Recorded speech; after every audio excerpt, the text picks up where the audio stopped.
মানুষের প্রতিটা নতুন দিনের সাথে অনেক কিছু জড়িত থাকে। নতুন নতুন ভালো লাগা, নতুন নতুন এক্সপিরিয়েন্স, নতুন নতুন কাজ শেখা, নতুন নতুন অনেক কিছুই একসাথে জড়িত থাকে। আমারও তার ব্যতিক্রম ছিল না এবারের বসন্তটা। আমরা কাজের ফাঁকে এইভাবে করেই ছবি তুলি, এইভাবে করে মজা করি, আবার একসাথে মিলে সবাই কাজও করি। শাড়ি পরে এত ঘটা করে আমার লাইফে কখনো আমি বসন্ত পালন করিনি। এইবারই প্রথম সবার সাথে একসাথে মিলে শাড়ি পরে বসন্তটা উদযাপন করা। কর্মক্ষেত্রের প্রত্যেকটা মানুষ যখন আমরা একসাথে মিলেমিশে থাকি, তখন একটা সাধারণ দিনও কিন্তু আমাদের কাছে অসাধারণ হয়ে যায়। প্রতিটা মানুষই তার কর্মক্ষেত্রে খুব এনজয় নিয়ে কাজ করতে চায়। কোনো মানুষই কিন্তু রোবট নয়।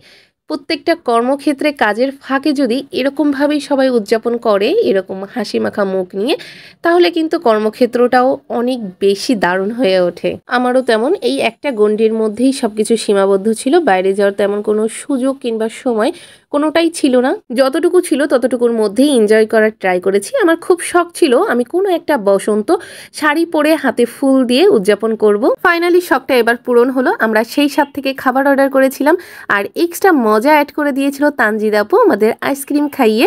এভাবে হাসি আনন্দে প্রতিটা বসন্ত নয়, আমরা প্রতিটা দিনই কাটাতে চাই। সবাই ভালো থাকবেন। আমার নেক্সট ভিডিও দেখার জন্য অবশ্যই ওয়েট করবেন। আর আজকের মতো আল্লাহ হাফেজ।